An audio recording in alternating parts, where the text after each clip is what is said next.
नमस्कार, स्वागत है आप सभी का। 69,000 शिक्षक भर्ती में डबल आरक्षण ओवरलैपिंग रिजर्वेशन मामले में जो कुछ भी हाई कोर्ट डिवीजन बेंच से फैसला आया हुआ है और आप सभी जानते हैं कि उस पर आज मुख्यमंत्री जी स्वयं उपस्थित रहेंगे बैठक में। बेसिक शिक्षा मंत्री जी और सभी उच्च अधिकारी उपस्थित रहेंगे कि किस प्रकार से आदेश का अनुपालन और कोई ऐसा रास्ता निकाला जाए जिससे इस भर्ती में विवादों का न्यायोचित हल निकल सके। आज के न्यूज़पेपर के माध्यम से कई खबर आपको देखने को मिलेंगे अलग अलग न्यूज़पेपर की कटिंग में। तो यहाँ पर कुछ चीज़ें बस थोड़ा सा हम लोग 1 मिनट के अंदर डिस्कस करेंगे, फिर आगे क्या क्या संभावनाएं बन रही हैं उस पर भी बात करेंगे। तो वीडियो को आप लोग पूरा ज़रूर सुना करें और वीडियो को आप लोग प्लीज़ लाइक शेयर कर दिया करें, और अगर आपने अभी तक चैनल को सब्सक्राइब ना किया हो तो सब्सक्राइब भी कर लीजिएगा। यहाँ पे आप सभी देख सकते हैं 69,000 शिक्षक भर्ती मामले में सीएम आज करेंगे बैठक। सुप्रीम कोर्ट जाने व नई सूची तैयार करने पर होगी चर्चा। थोड़ी ही देर में बैठक संपन्न हो जाएगी। उसके बाद जो कुछ भी अपडेट मिलेगी आप सभी को तुरंत उसकी जानकारी देने का प्रयास करेंगे। 5,000 से ज़्यादा के प्रभावित होने की संभावना। यहाँ पर देखिए, जब तक पूरी लिस्ट रिवाइज नहीं होगी तब तक बिल्कुल ये डाटा क्लियर नहीं हो पाएगा कि कितने लोग प्रभावित होंगे।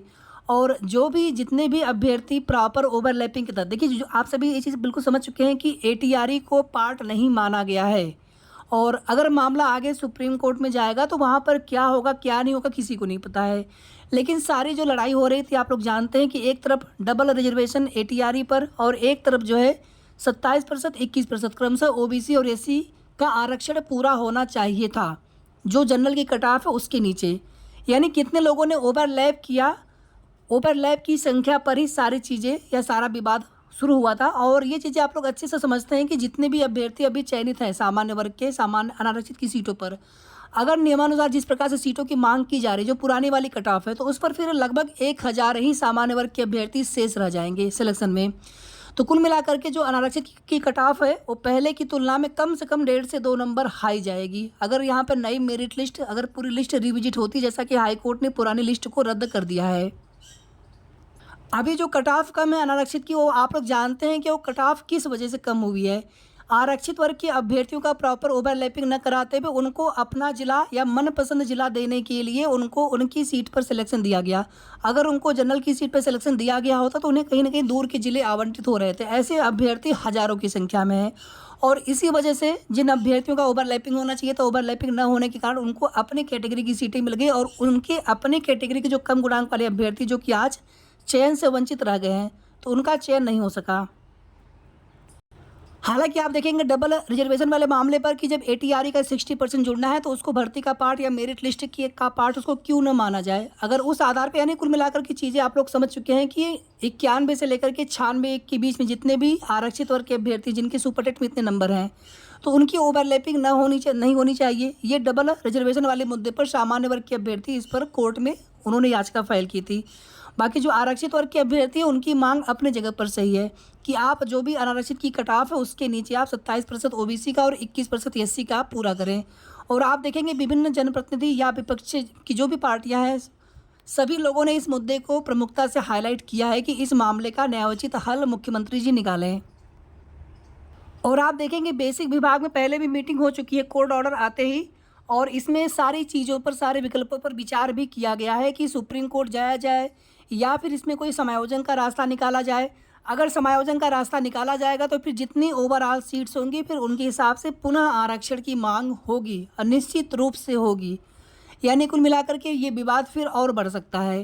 तो यहाँ पर एक ही रास्ता है कि संपूर्ण समायोजन कर दिया जाए। जितने भी अभ्यर्थी जो अभी सिलेक्शन से वंचित रह गए हैं, एज पर डाटा उसमें से काफ़ी लोगों का कहीं ना कहीं सिलेक्शन हो गया होगा।